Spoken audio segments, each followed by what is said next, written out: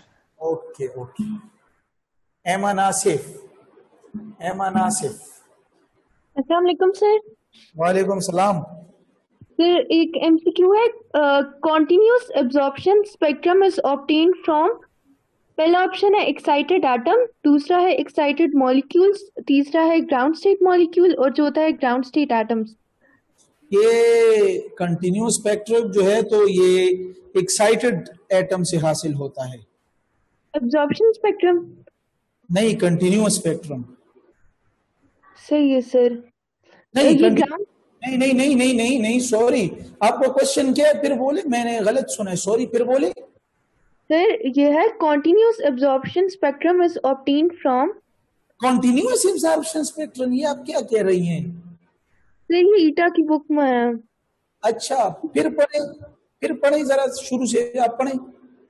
Continuous absorption spectrum is obtained from, और इसका right option excited atoms ही है। नहीं, ठीक है, एक्साइटेड एब्जॉर्प्शन स्पेक्ट्रम है ना? Yes sir. तो ठीक है ना? सर ये हमारे पास एक्साइटेड मॉलिक्यूल्स तो नहीं हो सकता ना? मॉलिक्यूल्स में एक्साइटेशन होती है। नहीं, लाइन स्पेक्ट्रम है तो ये हमेशा एटम की प्रॉपर्टी, इसलिए इसको एटॉमिक स्पेक्ट्रम भी कहते हैं। अच्छा, यस सर।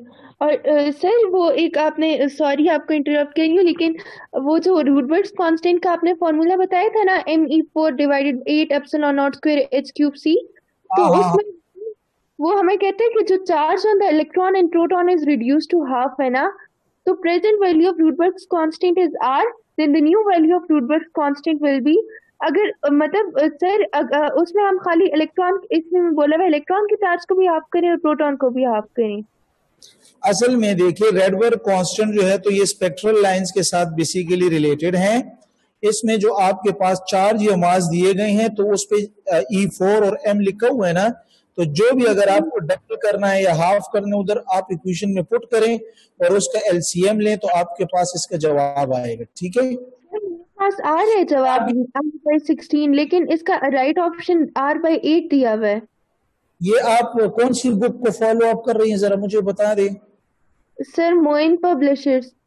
ठीक है, ये 2018 का क्वेश्चन तो नहीं कह रही किधर आप? ये सर ये वही है। बस ठीक है, ये फिर इंशाल्लाह खैर मैं आपको यहीं पे सॉल्व कर दूंगा। ठीक है, सही है sir, thank you sir, thank you so much. Okay okay.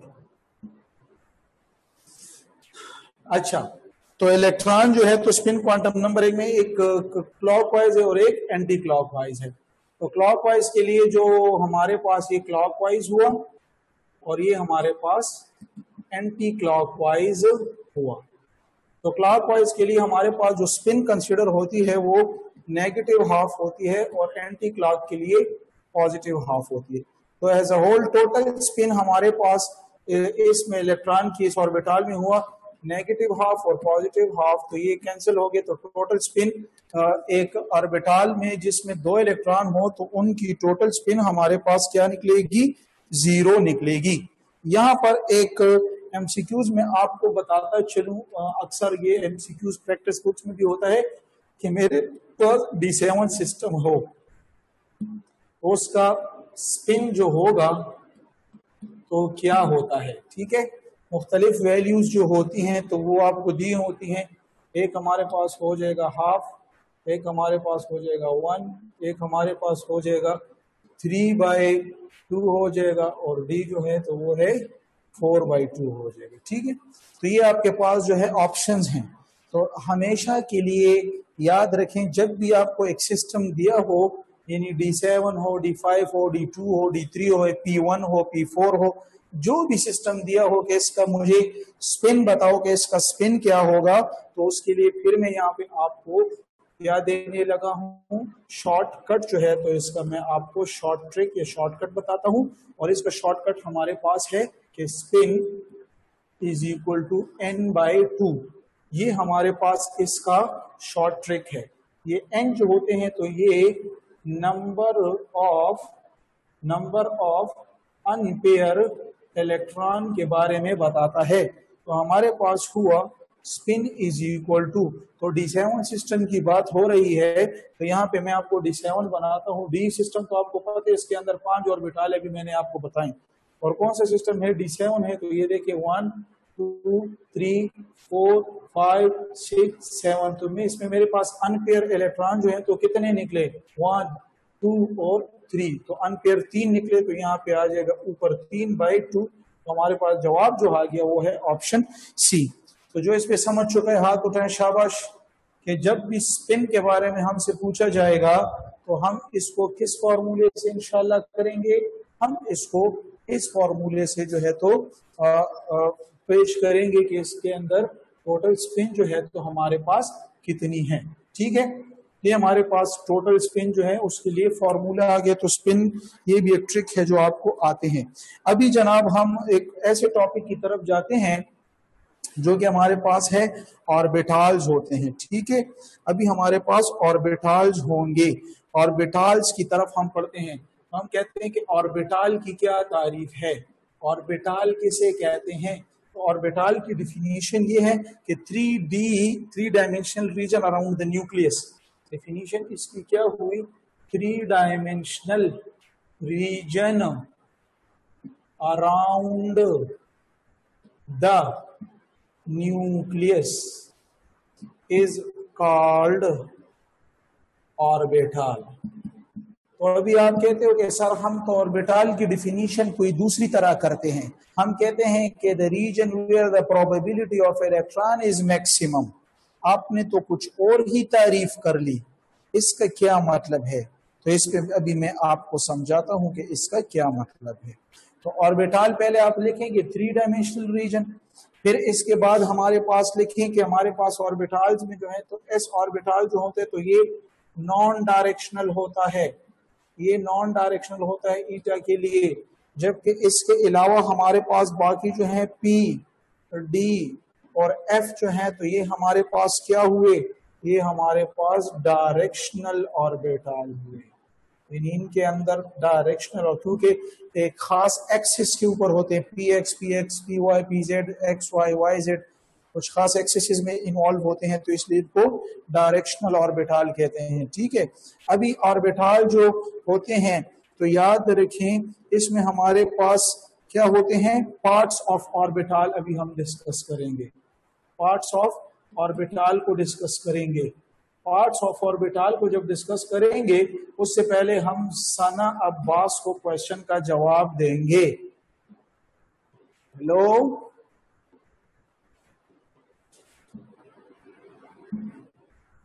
Sir sorry sir, मेरा तो कोई क्वेश्चन नहीं है, शायद रेज हैंड रह गया। I am really sorry sir. चलो कोई बात नहीं है, कोई बात नहीं। जश्न आजादी है, आपको मुबारक हो। 14 आपको अगस्त भी बहुत बहुत मुबारक हो सर। 14 अगस्त की खुशी में आज आप जो है तो किसी को भी समझ नहीं आ रहा, उधर इधर की बटन लगा रहे हैं, या तो किसी घूमने के लिए जाने, चले कोई बात नहीं है। Thank you. नो सर, ये वो आपने उस अच्छा, कोई बात नहीं, आप सबको सचमुच से भूल गया था। आप सबको जश्न आजादी मुबारक हो। मैंने शायद आपको मुबारकबाद नहीं दी, तो आपने कहा कि हम एहतजाज करेंगे, और एहतजाज ऐसे होगा कि बस रेज हैंड करेंगे और सर क्वेश्चन हम कहेंगे सॉरी, तो सर अगर समझदार हो तो समझ जाएगा कि हम 14 अगस्त की मुबारकी लेने के लिए हम ये कर रहे हैं। चलो आप सबको मुबारक हो, वो वाला पाकिस्तान जिसमें वह छोड़ दे, क्लास लेते हैं। पार्ट्स ऑफ ऑर्बिटल जो है तो हम डिस्कस करते हैं। तो पार्ट्स ऑफ ऑर्बिटल हमारे पास दो हैं जनाब। एक ऑर्बिटल का पार्ट यहाँ पे अगर मैं बनाऊं तो ये लेट से एक ऑर्बिटल है हमारे पास, ठीक है। इस ऑर्बिटल में ये जो रीजन होता है इसको हम बोलते हैं नोड, और इसका जो ये रीजन होता है, ये रीजन होते हैं तो इसको हम क्या बोलते हैं, लोब कहते हैं, ठीक है। तो इलेक्ट्रॉन ऑर्बिटल में इन लोब्स में होता है, is it clear, in lobes में होता है, तो नोड में यहाँ पे नहीं होता। तो इसलिए हम कहते हैं कि हमारे साथ पार्ट्स ऑफ ऑर्बिटल कितने हुए, दो हुए, एक हमारे पास हुआ लोब और एक हमारे पास हुआ नोड। लोब की डिफिनीशन फिर मैं इस तरह करूंगा कि वो जगह जहां पर हमारे पास 100% इलेक्ट्रॉन जो है उसके प्रोबेबिलिटी हो, यानी चांसेस उसके 100% होते हैं, वो लोब होता है। लेकिन नोड की जगह मैं वो डिफिनीशन लिखूंगा कि यहाँ पर हमारे पास 0% इलेक्ट्रॉन की चांसेस यानी मौजूदगी के चांसेस, प्रोबेबिलिटी पाए जाते हैं। Is it clear? तो 100% प्रोबेबिलिटी और 0। तो इसलिए मैंने ऑर्बिटल की डिफिनीशन में ये नहीं लिखा कि where the probability of electron is maximum, क्योंकि ऑर्बिटल के अंदर तो दो रीजन है, नोड में तो बिल्कुल नहीं होता। तो इसलिए मैंने फिर पार्ट्स में डिवाइड किया कि नोड वो जगह होती है, और ये नोड जिस प्लेन में होता है तो इस प्लेन को हम कहते हैं नोडल प्लेन, या इसको नोड पॉइंट भी कहते हैं, और इस प्लेन को नोडल प्लेन कहा जाता है। फिर नोड्स को अगर मैं देखूं, नोड को जब मैं डिफाइन करूं तो नोड की डिफिनीशन होगी कि the area, the region of the orbital where the 0% chances is present. और फिर नोड को हम डिवाइड किस तरह करेंगे, नोड के बारे में कैसे पढ़ेंगे, जो हमने शाह अब्दुल्ला ने भी क्वेश्चन भी पूछा। शाह अब्दुल्ला को मैं यहाँ पर अभी एक्सप्लेन करवा रहा हूँ, वो तो खुसूसी तौर पे देखें, और इसके अलावा जो बाकी पाकिस्तानी देख रहे हैं तो वो भी देखते जाएं। तो नोड को अभी मैं मालूम करूंगा, 3 ट्रिक्स याद रखें। नोड को मैं शेल में मालूम करूंगा, नोड को मैं सब शेल में भी मालूम करूंगा, और नोड को मैं ऑर्बिटल में भी मालूम करूंगा। तो ये कैसे होगा? शेल में अगर मालूम करूंगा तो इसके लिए मेरे पास एक शॉर्ट ट्रिक मौजूद है कि शेल के अंदर नोड को किस तरह फाइंड करेंगे, सब शेल के अंदर किस तरह फाइंड करेंगे, एक और शॉर्ट ट्रिक भी मौजूद है। और ऑर्बिटल के अंदर जो है तो ऑर्बिटल के अंदर फिर 3 में डिवाइड हो जाते हैं, 3 में डिवाइड हो जाते हैं। ऑर्बिटल के अंदर एक आपको फाइंड करना होता है नंबर ऑफ टोटल नोड्स। दूसरा आपको फाइंड करना होता है रेडियल नोड। और तीसरा आपको फाइंड करना होता है एंगुलर नोड। ठीक है, ये आपको फाइंड करना होता है angular node, radial node, total number of node. तो ये फिर फर्दर 3 फार्मूले। तो फिर इसके लिए भी हमारे पास एक शॉर्ट ट्रिक है और यहाँ पे भी एक शॉर्ट ट्रिक है। कुछ स्टूडेंट्स बहुत ही बेताब हो रहे हैं, वो कह रहे हैं कि सर बस जल्दी से बता दो क्यों इतना लेट कर रहे हो। शॉर्ट ट्रिक, ठीक है। तो अभी चलो जी बता रही हूँ। देखो अभी क्या होगा, यहाँ पे क्या होगा, यहाँ पे क्या होगा, यहाँ पे क्या है और यहाँ पे क्या है। तो नोट करते जाएं। शेल के अंदर जो शॉर्ट ट्रिक है वो है n-1 और n²। ये शॉर्ट ट्रिक है नोड्स मालूम करने के लिए। उसमें बस डायरेक्ट नोड्स है, रेडियल एंगुलर इनमें नहीं होते, वो फिर ऑर्बिटल में होते हैं। तो सब शेल के अंदर जो होते हैं तो उसका शॉर्ट ट्रिक है n-1 to l+1।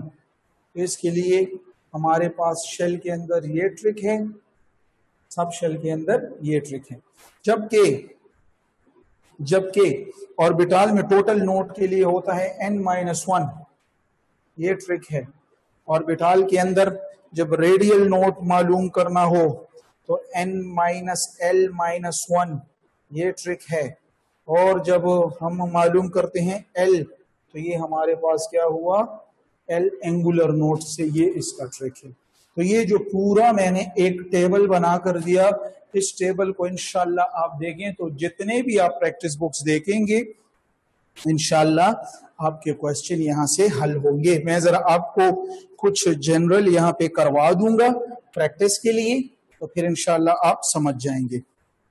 अभी मैं कह रहा हूँ MCQs है, लेट से मैं कह रहा हूँ कि मेरे पास what is the number of nodes, what is the number of nodes in 3D shell। अभी देखो ना, अभी जैसे ही इधर आते हैं ना कि what is the number of nodes, तो लोग बस वो डायरेक्ट रेडियल और वो पूछी के होते हैं n-l-1 या मतलब वो सादे नहीं। ट्रिक को देखे, ट्रिक ये कह रहा है कि 3D शेल, तो शेल के बारे में पूछ रहे हैं। तो शेल के बारे में अभी मैंने आपको फॉर्मूला बताया है n-l और फिर क्या था हमारे पास n²। ये फॉर्मूला है तो क्या आ जाएगा, n की वैल्यू यहाँ पे क्या है 3-1 और 3 का स्क्वायर, तो ये आ जाएगा 2 और 3 का स्क्वायर हमारे पास 9 आएगा, तो ये आ गए 18। तो जो इस पे समझ चुका है हाथ उठा दे, शाबाश, raise your hands, very good very good. देखिए सारे एनर्जी में आ गए हैं, ज्यादातर लोगों ने हाथ उठाए हैं। अभी इस मर्तबा हाथ सही उठाना, ठीक है, ऐसे ही हाथ ना उठाया करें। चले एक और MCQs में अगर आपको लिख दूं, एक और लिख दूं, व्हाट इज दी, सिर्फ समझाने के लिए सिंपल एग्जांपल दे रहा हूं कि आपको आसानी से समझ आ जाए, वरना फिर कंफ्यूज हो जाएंगे। What is the number of nodes in 3D sub shell. बात खत्म हो गई। अभी मैं क्या पूछ रहा हूं, अभी मैं सब शेल के बारे में पूछ रहा हूं। तो फिर वही फार्मूला के इसके लिए हमारे पास शॉर्टकट क्या था, शाबाश, शॉर्टकट हमारे पास था n-1 to l+1। ये हमारे पास क्या था, ये हमारे पास शॉर्टकट था। तो ये हमारे पास शॉर्टकट था तो हम यहाँ से क्या पुट करेंगे, ये हमारे पास 3 है तो ये 3-1 2, l वैल्यू क्या होगी, तो d है तो d के लिए l की वैल्यू 2 होती है, आपने अभी पढ़ा था पिछले में। ये 2 तो ये हमारे पास +1, तो ये हो गया 2, ये 4 + 1 तो ये हो गया 2, तो ये 5, तो ये हमारे पास हो गया 10। Is it clear? तो 10 टोटल नोड्स हुए सब शेल के अंदर अगर 3D हो। तो जरा जब भी आपसे नोड्स पूछे तो जरा मेहरबानी करो आप देखो कि शेल पूछ रहा है, सब शेल पूछ रहा है, लेकिन अगर ना शेल पूछ रहा हो ना सब शेल पूछ रहा हो तो आप समझ जाएं कि ये दोनों नहीं है, तो ये ऑर्बिटल का पूछ रहा है। अच्छा, ऑर्बिटल अगर दिया हो तो ठीक है, लेकिन न दिया हो तो समझ जाएं कि ये ऑर्बिटल पूछ रहे हैं। ठीक है ना, ठीक है ना। तो अभी देखें, अच्छा एक और एमसीक्यूज है, एक और एमसीक्यूज है। What is the total number of nodes in 3D orbital. तो जब ऑर्बिटल का किस्सा आए तो फिर मैंने आपको बताया कि फॉर्मूला क्या होगा ऑर्बिटल के लिए, वो तो n-1 है। तो n की वैल्यू क्या है 3 - 1, तो ये आ जाएंगे 2। Is it clear? तो ये आपके पास ये आ जाएंगे। फिर इस तरह अगर आपको आ जाए कि रेडियल नोड्स क्या हैं इन किस में 3D में, तो फिर वही शॉर्टकट हम यूज करेंगे। शॉर्टकट हमारे पास क्या था n-l-1, तो ये क्या था, देखो रेडियल के लिए ये शॉर्टकट है, तो ये आ जाएगा 3, क्योंकि ये 3 है, -l मतलब d है तो ये 2 है, -1 हमारे पास क्या आ गया, हमारे पास ये 3, ये -3, तो ये कट गए तो 0, तो हमारे पास रेडियल नोड इसमें 0 आ गए। और अगर मैं पूछूं कि मेरे पास एंगुलर नोड इसमें कितने हैं, एंगुलर नोड, तो इसका शॉर्टकट हमारे 3D में, ठीक है ना, तो इसके लिए हमारे पास जो है तो शॉर्टकट क्या है L है, और L की वैल्यू को अगर देखें तो D के लिए L की वैल्यू क्या थी 2, तो रेडियल नोड इसमें क्या हुए, एंगुलर नोड इसमें क्या हुए 2 हुए। तो जो इसको समझ चुका है हाथ उठाएं, शाबाश, रेज योर हैंड्स। ठीक है, वेरी गुड। 14 अगस्त के दिन आपने अच्छी बातें सीखी हैं, ठीक है, आपको याद रहेंगी, ये सारे याद करें इंशाल्लाह, यही आएंगे। अच्छा, अभी मैं आपको कुछ जनरल बताता हूँ और ये एंगुलर नोड के बारे में भी बताता हूँ कि ये एंगुलर नोड और ये मतलब कैसे जो है तो होते हैं ना। तो एंगुलर नोड ही नहीं, अभी मैं आपको लेट से अगर बताऊं एफ के बारे में, पी के बारे में अगर मैं आपसे बात करूं पी में, तो मैं आपको बताऊं तो पी को अगर आप देखें तो पी हमारे पास कौन सा है, शाबाश, एक पी एक्स है, एक पी वाई है और एक पी जेड है, ठीक है ना, एक पी एक्स, एक पी वाई और एक पी जेड। तो अभी है कि for P X angular node is in, question देखिए एमसीक्यूज, ये अक्सर आता है, ये एमएम प्रैक्टिस टेस्ट में भी अक्सर आ जाता है कि for P X angular node is in dash plane, option A Y Z, B X Z, C X axis, D none. तो चलें, पी एक्स के लिए एंगुलर नोड कौन से प्लेन में होगा, वाई जेड में, एक्स जेड में, एक्स एक्सिस या नन। ए के साथ जो एग्री हैं हाथ उठाएं, ए के साथ जो एग्री हैं, ए के साथ जो एग्री है हसनैन, बी के साथ जो एग्री हैं, बी के साथ जो एग्री हैं एमन आसिफ, सी के साथ जो एग्री हैं, वाह वाह वाह वाह वाह वाह वाह, सी के साथ कौन है, जरा इनके नाम लिए जाएं, अलमा सेली, ये देखो सैयदा अलीना आशिक हुसैन, जिसको तो मैं बहुत माशाल्लाह अच्छा जानता हूँ, ये बहुत काबिल बच्ची है, उसने कैसे सी कह दिया, तो ये तो मैं बड़ा डिसहर्ट हुआ हूँ। देखिए ये तो बहुत काबिल है, इसको तो मैं जानता हूँ, काबिल बच्ची है इसको, ये देखो ना, अभी ये भी कह रहे हैं कि पी एक्स के लिए कौन से प्लेन में होगा। यार देखो सारे स्टूडेंट्स देख लो, तो बहुत आसान है, देखो ना, मैं अभी ड्रा करता हूं इस तरह, लेट से देखो, अच्छा इस बात को सीख लो, ये मेरे पास एक्सिस है, ठीक है, और ये कौन है, पी एक्स है, तो पी एक्स है तो मेरे पास ये हुआ। Is it clear? तो ये बुनियादी है, तो मैंने किससे ड्रा किया, मैंने पी एक्स, तो ये क्या हुआ, पी एक्स, ये पी एक्स। मेरा स्टडी ऑफ इंटरेस्ट ये है, तो इसलिए मैंने इसको रेड से ड्रा किया। लेकिन अगर मैं इसको देखूं तो ये पी वाई मैं कंसिडर कर लूं और ये पी वाई कंसिडर कर लूं, ठीक है, और अगर मैं इसको कंसिडर करूं तो ये मेरे पास क्या हो जाएगा, ये पी जेड हो जाएगा, ये पी जेड हो जाएगा। अभी देखो ना आप यार, सारे बच्चे देखो, ये हमारे पास क्या है, ये हमारे पास पी एक्स है, तो ये लोब्स होते हैं। तो याद रखें कि जो इलेक्ट्रॉन अभी प्रोबेबिलिटी होती है, तो इनके करीब वाले, इसके साथ करीब वाला जो लोब होता है और इसके साथ जो करीब वाला लोब होता है वो कौन कौन से, इसके करीब ये है, तो इलेक्ट्रॉन इधर तो होता है लेकिन इधर भी इसके चांसेस हो जाते हैं। तो इसके एक करीब ये साइड भी है तो यहाँ पे भी हो गया। Is it clear? इस तरह अगर मैं इस दूसरी साइड पर आ जाऊं तो फिर इसके करीब एक ये जगह हो गई और एक इसके साथ ये हो गई।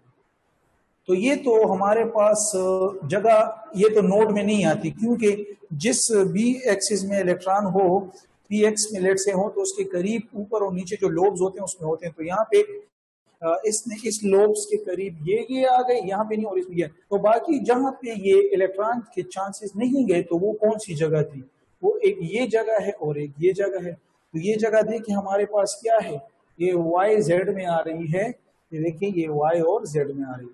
तो हमारे लिए पी एक्स के लिए जो एंगुलर जो नोड होते हैं, तो नोड किसे कहते हैं, एंगुलर नोड, जो एंगल्स जिसमें इन्वॉल्व होते हैं। देखो यहाँ पे कुछ खास एंगल भी बन जाता है, तो इसलिए हमारे पास वाई जेड या जेड वाई प्लेन जो है, तो ये इसके लिए एंगुलर नोड काउंट होगा। किसके लिए, पी एक्स के लिए, ठीक है ना, हाँ वेरी गुड। लेकिन अगर मैं यहाँ पे पी वाई को ले लूं, चलिए मैं आपके लिए दूसरा बना दूं, ये अगर मैं लेट से, ये देखिए ये भी पी वाई ले लिया, ठीक है ना, ये मैंने पी वाई ले लिया, ये पी वाई हुआ और ये भी पी वाई हुआ। तो इसके लिए ये मेरे पास पी एक्स हुआ और ये मेरे पास पी जेड हुआ। तो अभी देखें ना, ये पी जेड हुआ और ये पी एक्स हुआ, इस तरह ये भी पी एक्स और ये पी जेड। अभी देखें ना, अभी क्या होगा, अभी फिर वही बात हुई कि इलेक्ट्रॉन का पी वाई में मैं कह रहा हूं, पी वाई के लिए प्लेन जो है तो कौन सा होगा, यानी एंगुलर नोड का जो प्लेन होगा वो कौन सा होगा। तो देखो पी वाई, तो पी वाई इसका करीब पड़ोसी ये भी है, इधर भी हो सकते और ये भी पड़ोसी है, तो ये तो बीच से निकल गए। इस तरह ये पी वाई अगर देखें तो मैं ये जगह भी निकल गई और ये वाली जगह भी निकल, तो बाकी कौन सी रह गई, एक ये जगह रह गए जेड एक्स, ये सॉरी जेड, हाँ ये एक्स और ये जेड एक्स है, और यहाँ पे अगर देखें तो ये भी जेड है और ये एक्स है। तो इसके लिए प्लेन क्या हुई, जेड एक्स प्लेन जो है, तो इसमें एंगुलर नोड आएगा। Is it clear? तो जो इस पे समझ गए हाथ उठाएं, शाबाश, रेज योर हैंड्स, हाँ वेरी गुड, शाबाश। इन पॉइंटों को जो है तो आप सीख लें कि अगर पी एक्स है तो उसके लिए वाई जेड है, लेकिन पी वाई है तो उसके लिए जेड है, और इस तरह फिर पी जेड के लिए निकालें तो वो एक्स वाई प्लेन होगा। अच्छा, पी एक्स के लिए कौन सा हुआ, ये पॉइंट याद रखें, पी एक्स के लिए हमारे पास जो एंगुलर नोड का प्लेन हुआ है तो वो हमारे पास क्या निकला, वो हमारे पास निकला, शाबाश, वाई जेड। इस तरह पी वाई के लिए जो हमारे पास एंगुलर नोड का जो प्लेन निकला है तो वो हमारे पास पी वाई के लिए क्या निकला, जेड एक्स। और इस तरह पी जेड के लिए, सॉरी पी जेड के लिए हमारे पास एंगुलर नोड का जो प्लेन निकलेगा, ये 3 MCQs क्वेश्चन है, बहुत जरूरी है। तो ये हमारे पास क्या निकला, शाबाश, पी जेड के लिए क्या निकला जाएगा, ये एक्स वाई आ जाएगा, ये एक्स वाई प्लेन जो है तो ये निकलेगा, ठीक है। तो इस तरह ये सिंपल है, जरा डिटेल में बहुत है तो अक्सर आपको पता चले कि इसको किस तरह मालूम करते हैं, ठीक है। तो ये एक हमारे पास एंगुलर नोड के लिए है। जब अब हम एंगुलर जब हम निकालते हैं किसके लिए, रेडियल नोड अगर निकालते हैं, रेडियल नोड, तो रेडियल नोड अभी हम कहते हैं कि 1s और एक ये 2s यानी एस में निकालते हैं। तो याद रखें कि 1s का साइज छोटा होता है तो ये 1s को रिप्रेजेंट कर रहा है, ये 2s का साइज बड़ा है तो इससे ये बड़ा हो गया, ये और भी बड़ा हो गया तो 3s हो गया, और ये मतलब न्यूक्लियस है, ठीक है ना। तो अगर देखें तो ये जो एरिया होता है ये वाला जगह, ये गोल होता है सर्कल, तो इसको हम रेडियल नोड बोलते हैं। Is it clear? इसको हम रेडियल नोड। तो अभी 1s के लिए तो क्या है, 1s के लिए रेडियल नोड जो है कितना आएगा, और रेडियल नोड इसके लिए 0 आएगा क्योंकि इधर कुछ फासला भी नहीं है। लेकिन 2s और 1s में जो है तो रेडियल नोड इसके लिए क्या आएगा, 1 आएगा। लेकिन 3s के लिए फिर इस तरह फाइंड करते हैं, तो ये तो सिंपल मैंने आपको डायग्रामेटिकली बता दिया, और ना इसके अलावा अभी मैंने रेडियल नोड का फार्मूला बताया n माइनस l माइनस 1। तो अभी देखो 1s के लिए कैसे फाइंड होता है, तो n माइनस l की वैल्यू 0 माइनस 1 तो ये प्लस 1 और माइनस 1 तो ये कट गया, तो देखो 1s के लिए 0 आया नहीं, फार्मूले से भी प्रूफ हो गया और डायग्रामेटिकली भी आप समझ गए हैं। लेकिन अगर मैं 2s के लिए मालूम करना चाहता हूँ तो n माइनस l माइनस 1, तो n मेरे पास 2l मेरे पास फिर क्या 0 माइनस 1 तो 2 माइनस 1 तो इज इक्वल टू 1। तो ये देखो इसके लिए ये एक जगह जो है तो ये क्या होगी, रेडियल नोड 1 हो गई। अगर मैं 3s के लिए कैलकुलेट करता हूँ तो n माइनस l माइनस 1 तो ये देखो n 3 माइनस 0 माइनस 1 तो ये 3 माइनस 1 तो इज इक्वल टू 2। तो ये देखो 3s के लिए एक रेडियल नोड का एरिया ये हो गया और एक ये 2 रेडियल नोड। तो जो डायग्रामेटिकली इसको भी समझ गए हाथ उठाएं, शाबाश, रेज योर हैंड। हाँ, ये रेडियल नोड इस तरह अक्सर सुन कहते हैं कि ये क्या नोड रेडियल नोड लगा रखा है, हम तो समझते भी नहीं है। तो ये रेडियल नोड असल में जो सर्कल में होते हैं तो उसके एक एस और 2s के दरमियान जो जगह होती है उसको रेडियल नोड कहते हैं, यानी इलेक्ट्रॉन इनमें नहीं होते। Is it clear? तो इस तरह ये रेडियल। और अगर हम 2p की बात करें तो मैं अगर लिखता हूँ 2p तो ये मेरे पास p हो गया, लेकिन अगर मैं 3p की बात करूँ इससे साइज में बड़ा होता है तो ये हमारे पास है। अगर मैं 4p की बात करूँ तो फिर ये हो गया। तो अभी इसमें और इसमें ये भी रेडियल नोड है, ये भी रेडियल नोड है। Is it clear? तो p जिस तरह s में हमने पढ़ा तो इस तरह p में भी इन जगहों में रेडियल नोड्स होते हैं। तो अगर आपको कोई कहे कि 2p 3p और 4p में साइज सबसे ज्यादा बड़ा किसका होता है, तो ये बीटा के लिए पॉइंट याद करें, जितनी n की वैल्यू ज्यादा होती है उतना p का साइज बड़ा होता है। तो इस तरह अगर 1 और 2s में पूछा जाए तो 2s में n की वैल्यू ज्यादा है तो 2s का साइज बड़ा है। Is it clear? तो ये हमारे पास रेडियल नोड और इनके बारे में कुछ बातें हुई, ठीक है ना। तो ठीक है, थैंक यू। मैं जरा जा रहा हूँ, बहुत इंपॉर्टेंट काम है मेरा, मेरे लिए वेट कर रहे हैं कोई बंदे, तो इंशाल्लाह कल मुलाकात हो।